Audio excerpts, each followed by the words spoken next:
Ruth Langsford, the beloved British television presenter and co-host of the long-running daytime talk show Loose Women, has long been a fixture in the entertainment world, known for her warm wit, unflinching candor, and ability to navigate the often chaotic waters of live television with grace. At 65 years old, she remains a symbol of resilience, juggling a demanding career with family life alongside her husband, fellow presenter Eamon Holmes, and their son Jack.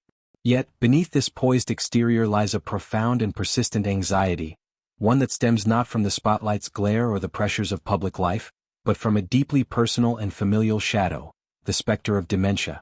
In a raw and revealing interview, Langsford has opened up about the constant undercurrent of fear that grips her whenever a fleeting memory lapse occurs, a fear amplified by the tragic reality that both of her parents succumbed to this cruel neurological thief.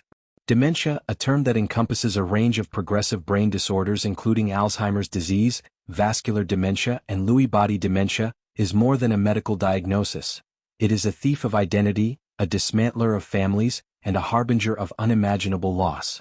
According to global health organizations, it affects over 55 million people worldwide, with numbers projected to triple by 2050 due to aging populations.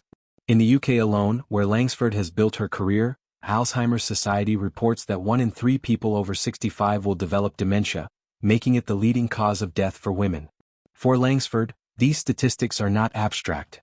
They are etched into her very soul through the lived experiences of her parents. Her father, Dennis, passed away in 2012 after a battle with dementia that robbed him of his memories, his personality, and ultimately his life. Her mother, Joan, now 94, continues to live with the disease, a daily reminder of its unrelenting grip. These losses have transformed Langsford's relationship with her own mind, turning innocuous, senior moments into harbingers of doom.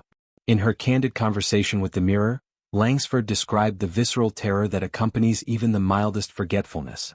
All the time, literally all the time, if I ever have a senior moment where I go, "What's her name again? Somebody that I know quite well, and I have a complete and utter blank, it really frightens me," she confessed.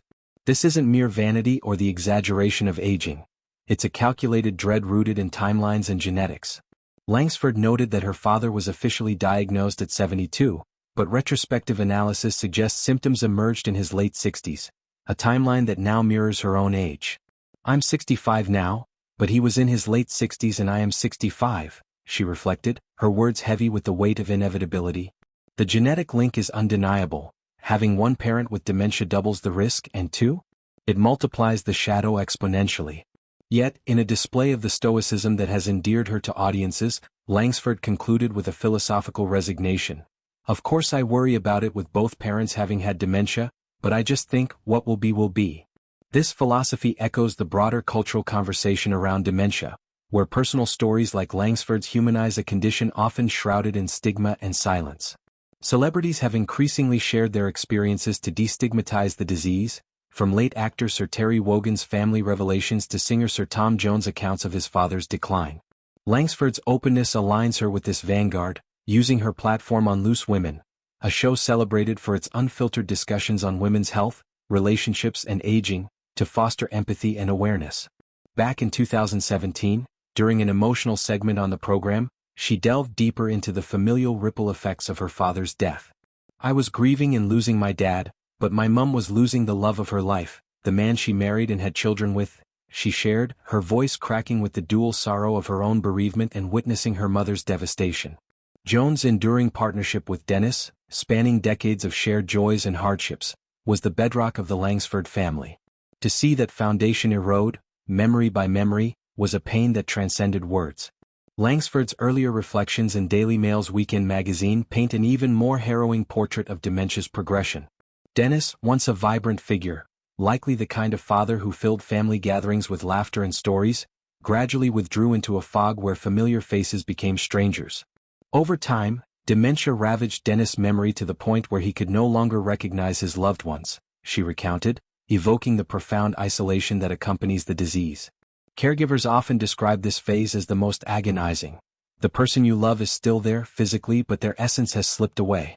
For Langsford, who balanced her rising stardom in the 1990s and 2000s, hosting shows like This Morning and GMTV, with filial duties, these moments demanded an emotional fortitude she draws from still. Her mother's ongoing struggle adds layers of complexity. At 94, Joan navigates a world altered by loss, her days a mosaic of preserved joys and encroaching voids. To understand Langsford's fears, one must contextualize her career's demands on cognition. As a broadcaster, her livelihood hinges on quick recall, articulate expression, and seamless interaction, skills that dementia imperils. Imagine preparing for a live debate on loose women, only to blank on a co-host's name or a key talking point. For Langsford, such slips aren't professional hazards but personal alarms. This anxiety manifests in hypervigilance. Every pause in conversation, every forgotten detail, scrutinized under the lens of heredity. Mental health experts emphasize that such worries are common among those with family histories, often exacerbating stress and ironically impairing memory further through cortisol's corrosive effects. Yet, Langsford's approach, acknowledging the fear without letting it paralyze, offers a model of proactive grace.